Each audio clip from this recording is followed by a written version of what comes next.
Hey, I want to talk today about what healing really is. This is something that I think is fundamentally misunderstood in our culture, and it leads to a tremendous amount of suffering, and for people to waste part of their lives, huge parts of their lives sometimes, seeking after something that maybe isn't within their control. And it causes harm. It causes harm to patients. It causes harm to practitioners. So let's dive in. Chapter 42 of the Dao De Jing tells us that the Tao produces the one. One produces two. Two produce three. Three produce myriad things. Myriad things backed by yin and embracing yang achieve harmony by integrating their energy. So everything in nature, in other words, is in a constant state of change. Myriad things, both static, both like strong and active and moving, both yin and yang are constantly intermingling, intertransforming, and we're not an exception to that. We're part of the universe. We're constantly changing and integrating with our environment, receiving and releasing, expanding and contracting. This is a fundamental aspect of life in this universe. So when we're seeking healing for ourselves or for someone that we love, we are looking to move from one state to another inside this universe of constant, continual change. We want to have more of a role in directing the trajectory of that change. We want to be very conscious co-creators of what we're moving toward. So to understand healing, first we have to really understand two things. What is where we are right now and what got us here? And then next, where are we trying to go? What are we actually trying to achieve when we say healing? So to understand the disease state, right? That's what we say we want to leave behind. I need to get on a soapbox for a minute here about a great misconception inside American culture, particularly the alternative healing community, which is that wellness is something we earn through a series of specific types of behaviors, and thus disease is something we also earn through a series of specific types of behaviors. This is a way of blaming people when they get unwell and pretending that it could never happen to us. It's a sense of false control over the world and the universe, and it's nonsense. It's not real. It is a platitude that makes people feel better about themselves, and it allows them to create distance in between someone else's misfortune, someone else's state of suffering, and their own present state that they judge not to be as bad. It feels really good to be able to judge in that way. It feels really good to pretend that we're in control of things that we're actually not in control of. And I'm about to let you know why we're not in control of everything. Because there are three categories of factors that lead us to be in the present state that we are in our mind, body, and spirit. And these are not moral factors. This is the universe at play. The three factors, the categories. So our current state inside this whole process of constant change, our current state in our mind, body, spirit reflects a response to a unique to us combination of stimuli from these three categories of factors. First are external pathogenic factors. These are going to be viral factors, bacterial factors, and external trauma, which could be emotion, it could be physical trauma like a bone break, an assault, a car accident, something like that that happens to you. There are also climatic factors, the climate where you live, how that interacts with you, and then toxins in the air, in the environment, in the substances that you take in, things that you don't know are present and you cannot control. This is something that comes from outside of you. That's category number one, external factors. Next are internal factors. These are also things you do not control. These are going to be things like constitutional deficiencies that you may have been born with or genetic irregularities of some kind. This is what comes down through our ancestral line from our families. We have absolutely no control over this. And then there are emotional excesses or stagnations that occur, some of which we can learn to control and learn to work with, but some of which actually arise as a result of organ imbalances and can point us to what organs are causing issues. There are 7 emotions in classical Chinese medicine that, when experienced in excess or in stagnation, are known to cause illness. It's anger, joy, pensiveness, worry, sadness, fear, and shock. So those 7 emotions can also cause illness. And then finally, the factors we actually control, the third category. So 1/3 of all the factors, the unique stimuli to which our body, mind, spirit system is responding in our present state of wellness or unwellness. These are lifestyle pathogens. Typically, these are pathogens that arise from intemperate behaviors. So this is going to be things around diet, things around overtaxing ourselves, working too much, playing too much, sleeping too little, sexually intemperate behavior, and so on. So a lack of moderation, in essence, in different areas of our life. That is what is within our control. That is 1/3 of the picture, that as an organic being in this universe leads us to our present state of relative wellness versus unwellness. So you can see by looking at disease as a natural response, a change in our body, mind, spirit to all of these contributing factors. We all have these acting upon us at all times. We have emotions all day, every day. We live in environments we can't control. We breathe air that we can't control. We're exposed to toxins and germs and viruses. There are factors we can control, but that's 1/3 of the picture. And we're all in a varying state of constant change. Our systems are responding to these stimuli. So then what separates the disease state from the state of wellness?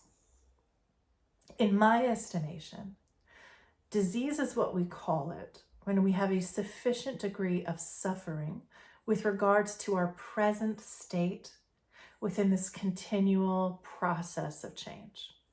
And try that one more time. Disease is what we call it when we have enough suffering in our relationship to our present state within this continual process of change. Because today is not the same as yesterday, nor 2 weeks ago, nor is it the same as what will be tomorrow. But we judge that we have a sufficient degree of suffering, and then we go and we say, I need help changing this because it hurts too much to bear. So then in our approach to healing, what hurts too much to bear, our suffering in response to our present state, this desire to change things from one to another and to control that change, the trajectory of that change. And of course, we want to, oh my gosh, humans, fundamentally, we are beings of change. We are creators. We have wild imaginations and we dream and we see the world as it is, but also we can literally interpose over it the world as we could imagine it to be. And we can build bridges in our mind and then create them with our actions to get us from one space to another. It is magical what we can do. And that is the fundamental nature of what it is to be human, is to have this vision in the abstract and be able to bring it into reality. It is such a special, unique, and important part of our spirits. So of course we want to apply that to our suffering. We want to apply that to our wellness, to every aspect of our life, to the degree that we can control. We want to do that. So a patient coming to us, they're asking us for our help in moving from one state to another. They want a change to alleviate their suffering. But what does that mean? Does it mean that all discomfort goes away? Is there ever a day in your life that you've ever lived where you had not a single tiny, teeny moment of discomfort? I mean, maybe, but it's highly unlikely. It's highly unlikely because Life is a state of perpetual change, right? Myriad things achieve harmony by integrating, constantly coming together, falling apart, moving, changing, interacting. Life is a state of perpetual change. That's the nature of the universe. And there's an axiom that says that change occurs only when the pain of staying the same is greater than the pain of change. Change is fundamentally uncomfortable. Life is constant change. Change is uncomfortable. Life is uncomfortable. So that means we cannot, it is impossible to alleviate all discomfort. So if that's not possible, what is? What is healing? Actually, let's go one step further first.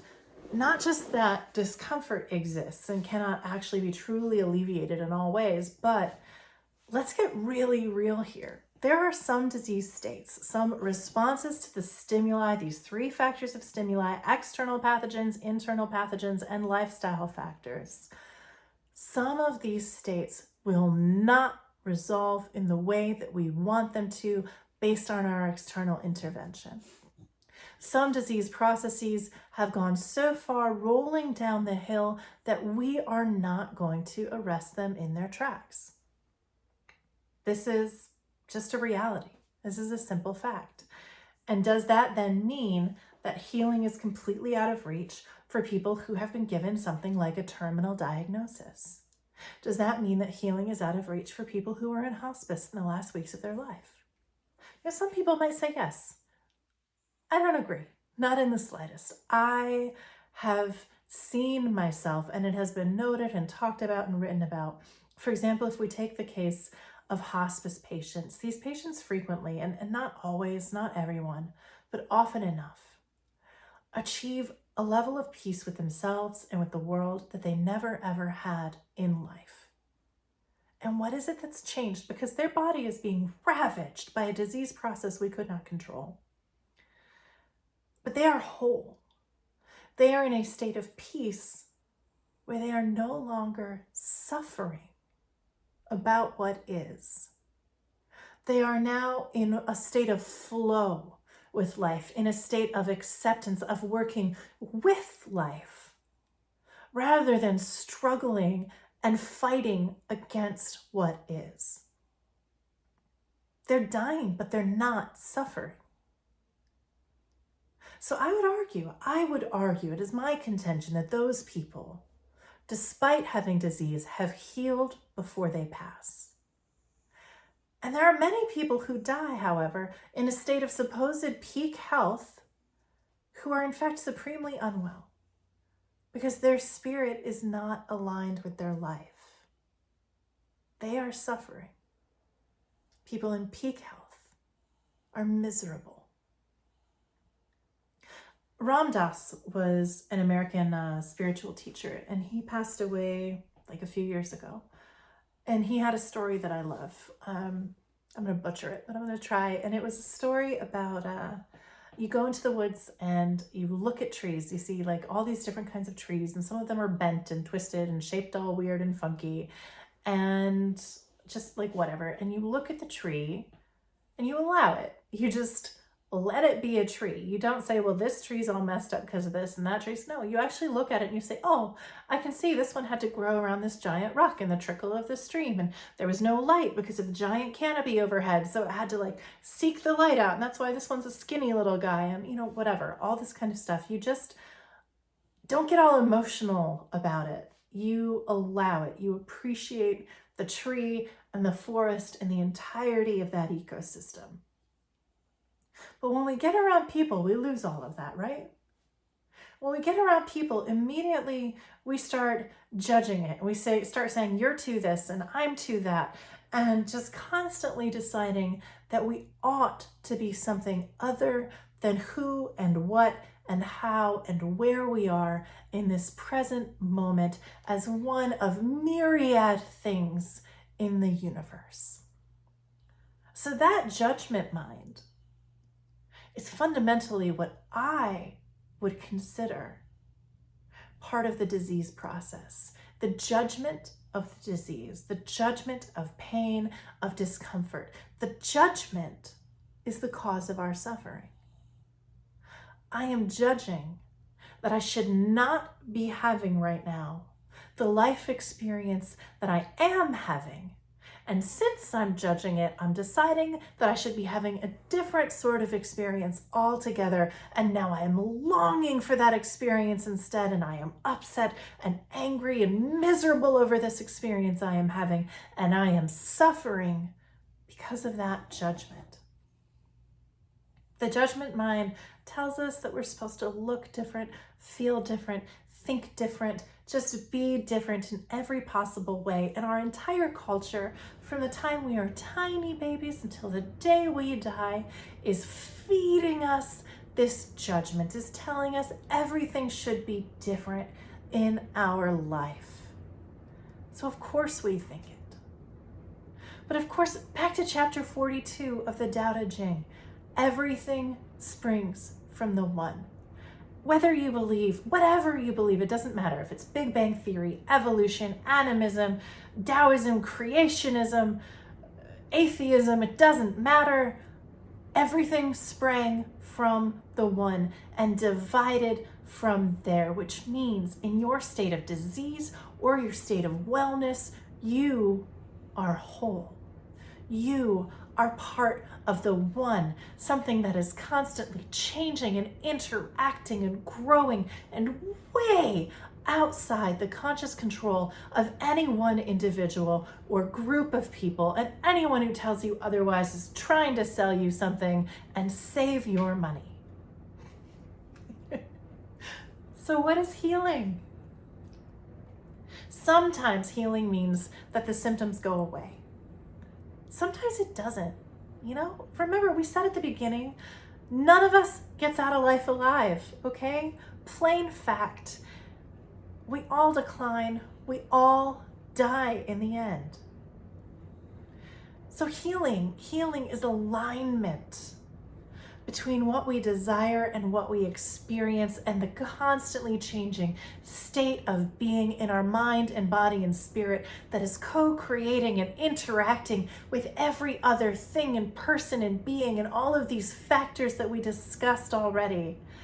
Healing is alignment. It is recognition of our fundamental wholeness right now, whether we're comfortable or uncomfortable, whether things are joyous or just supremely shitty, whether we are grieving or happy, fat or skinny, or healthy or profoundly sick. It is wholeness as part of everything that is. So you could say that healing is finding yourself in the current of life and swimming with it rather than against it. When we co-create, when we're part of a team, it's a yes and. It's saying, yes, this is happening right now, and how can I contribute it? It's not shutting down. It's not saying no. It's not fighting. It's working with life, working with the current. Taoists talk about this constantly. They have this principle of wei wu wei, which is doing without doing, or letting things happen without unnecessary pushing or forcing or striving. There's a great book you could read, or I think the Audible version is amazing. It's written by Benjamin Hoff, and it's called The Dao of Pooh. It's adorable. If you like Winnie the Pooh, it's a wonderful entry into this concept. It's just delightful because it's visiting the 100 Acres Wood, and it's so fun. So look, his book isn't about healing, but it applies. It completely applies. And he talks about Wu Wei as being without meddlesome, combative, or egotistical effort. It's like water flowing over and around the rocks in its path. It evolves from an inner sensitivity to the natural rhythm of things and to our place within it as one of many things co-creating, constantly changing, not stuck in one state of being and not tightly adhering to the idea of constant control of that which is ineffable, can't be understood, controlled, locked down. Healing is accepting what is. It's accepting and letting go of what has been. It's the constant state of change that will bring into being what will be, knowing we do not control these things, loving that we do not have to try because we cannot control these things. We are one part of the whole.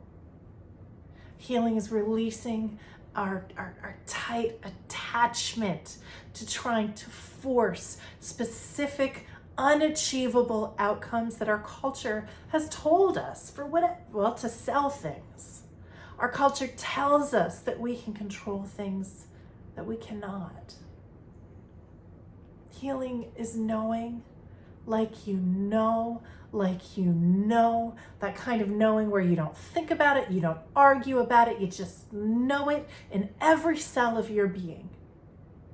That whatever you are experiencing right now, you are whole and perfect and complete as one of myriad things that sprang from the one, exactly as you are right now.